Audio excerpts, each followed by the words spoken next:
क्या आपको पता है कि 2019 के डाटा के अनुसार हर साल लगभग 70,000 लोग एचआईवी या एड्स से इन्फेक्ट हो जाते हैं। और अकॉर्डिंग टू नैको सर्वे जो गवर्नमेंट हर साल कराती है, 2020 में इंडिया में 23 लाख लोग एड्स से पीड़ित थे।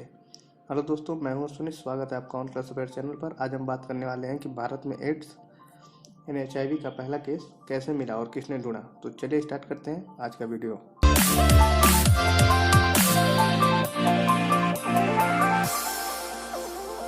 36 साल पहले भारत में जानलेवा एचआईवी एड्स का पहला केस मिला था, जब 6 सेक्स वर्कर्स के ब्लड सैंपल के जांच के लिए दिया गया था और उसमें पॉजिटिव पाया गया था। यह मूल रूप से एक युवा वैज्ञानिक के प्रयासों से संभव हो पाया था, लेकिन आज उनके काम को भुला दिया गया है। यह साल 1985 की बात है। चेन्नई, उस वक्त जो मद्रास में था, एक मेडिकल कॉलेज की 32 साल की माइक्रोबायोलॉजी की छात्रा सेलप्पन निर्मला अपने लेख का विषय ढूंढ रही थी। उनके शिक्षक और मेंटर सुनीति सोलोमन ने पहली बार सेलप्पन निर्मला को एचआईवी एड्स के लिए लोगों को जांच करने की सलाह दी। अमेरिका में तो एड्स के मामलों का औपचारिक रूप से पता लगाने की शुरुआत 1982 में हुई थी। भारत में चिकित्सा अधिकारी इस बीमारी की जांच में फंसना नहीं चाह रहे थे। निर्मला याद करते हुए कहती हैं कि उस वक्त इस तरह के सुझाव का ज़्यादातर नामुमकिन माना जाता था। उस वक्त की मीडिया ने एचआईवी को अय्याश पश्चिमी देशों की बीमारी बताया था, जहां कथित तौर पर खुले सेक्स और समलैंगिकता का प्रचलन था। दूसरी तरफ भारत के लोग विपरीत लिंग वालों से संबंध रखने, एक शादी और भगवान से डरने वाले माने जाते थे। कुछ अखबार तो अपनी मर्जी से यह भी लिखते थे कि जब तक ये बीमारी भारत पहुंचेगी तब तक अमेरिका इसका इलाज ढूंढ लेगा। तमिलनाडु में चेन्नई शहर और इसके आसपास के इलाकों को खासतौर पर रूढ़िवादी समाज माना जाता था, जबकि मुंबई को आमतौर पर ओपन सिटी कहा जाता था।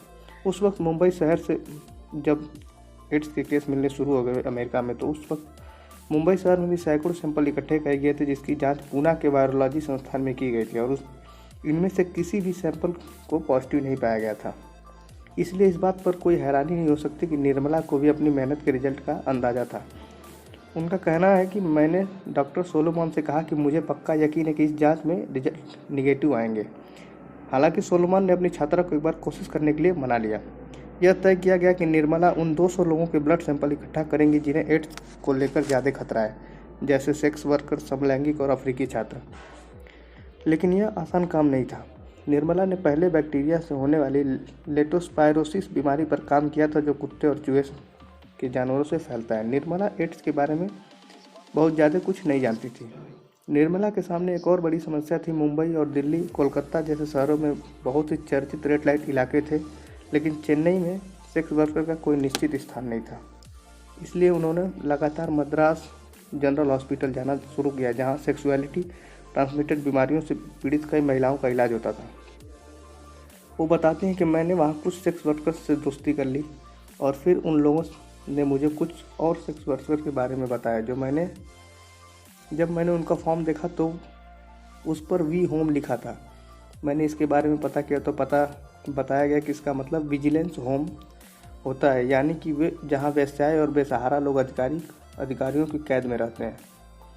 उस वक्त और आज भी भारत में भीख मांगना अपराध है। उन महिलाओं को फिर से हिरासत में लेकर हवालात में डाला जाना था, क्योंकि उनके पास जमानत कराने के लिए भी पैसे नहीं होते थे। इसलिए हर सुबह काम पर जाने से पहले निर्मला एक बार रिमांड होम जाकर सेक्स वर्कर्स से मिलने लगी। निर्मला का पालन पोषण एक छोटे से गांव में एक रूढ़िवादी परिवार में हुआ था। उनकी शादी हो चुकी थी और दो छोटे बच्चे भी थे। वो बताती हैं कि मैं काफ़ी नर्वस महसूस करती थी और तमिल में बात करती थी।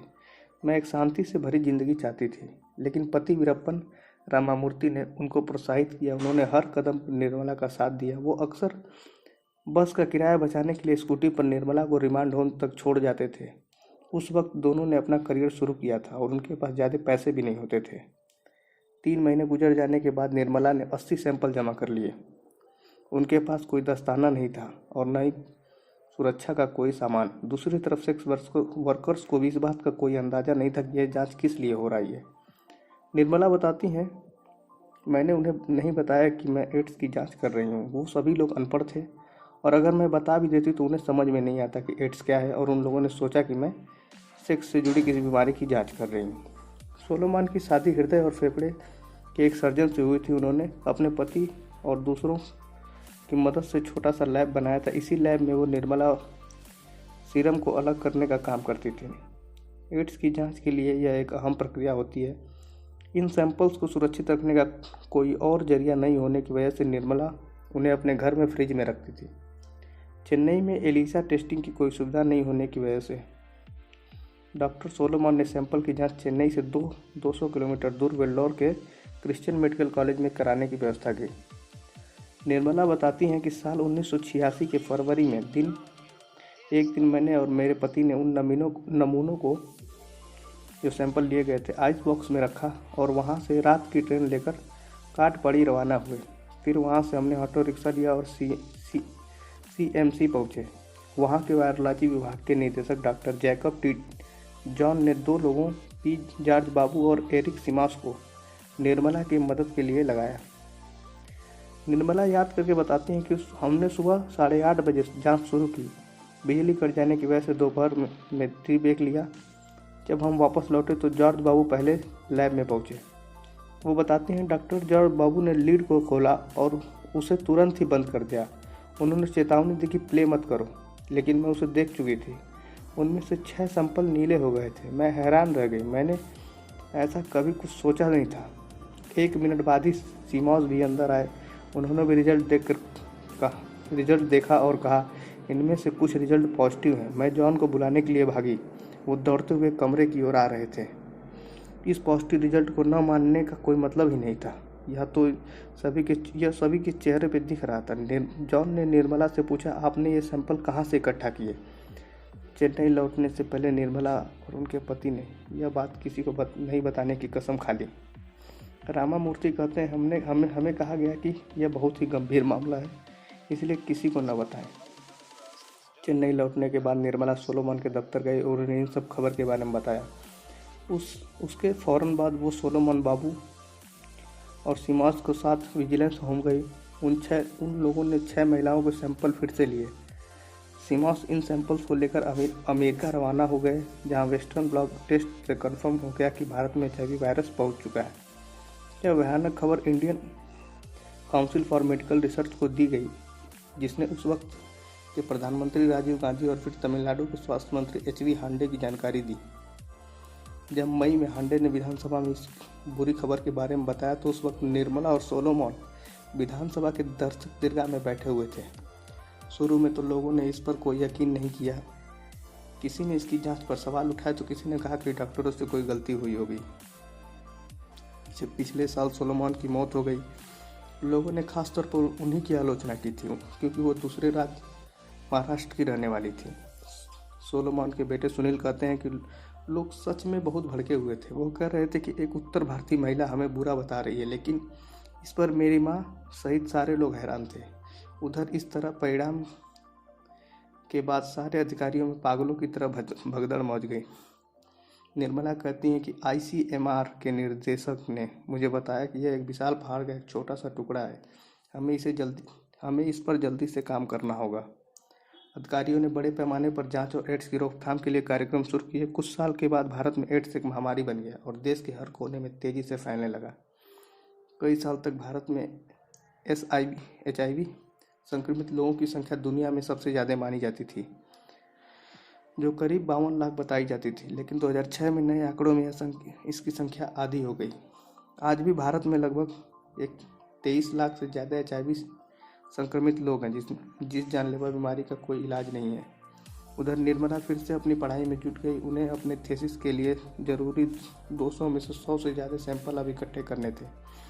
उसके कुछ हफ्तों बाद तक वो सेक्स वर्कर और कैदियों के लिए होम रिमांड जाती रही। मार्च 1987 में उन्होंने अपना लेख सर्विलांस फॉर एड्स इन तमिलनाडु जमा किया। उन्होंने अपना इम्तिहान पास किया। चेन्नई के king institute of preventive medicine में वैक्सीन प्रोडक्शन कार्यक्रम में नौकरी शुरू कर दी, जहां वो साल 2010 में रिटायर हुई। जब उन्होंने भारत में HIV और एड्स की मौजूदगी का पता लगाया था तो उसके 36 साल बाद निर्मला को पूरी तरीके से भुला दिया गया है।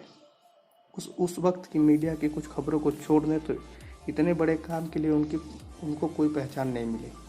BBC में इंटरव्यू के दौरान उनसे पूछा गया कि क्या कभी आपको एहसास होता है कि आपके इतने बड़े काम की किसी ने कद्र नहीं की? निर्मला जवाब देती है, लालन पालन एक गांव में हुआ है जहाँ वहाँ कोई नहीं है जो इस खबर को उत्साहित या निराश हो। मैं खुश हूँ कि मुझे समाज के लिए कुछ कार्य करने का अवसर मिला। तो ये रहा आज का वीडियो। कमेंट करके बताइए कैसी लगी। ये आपको जानकारी और अच्छी लगी हो तो लाइक और शेयर कर देना। और ऐसे और वीडियो डेली न्यूज़ अपडेट के लिए सब्सक्राइब हमारे चैनल को। मिलेंगे नेक्स्ट वीडियो में, तब तक के लिए जय हिंद जय भारत।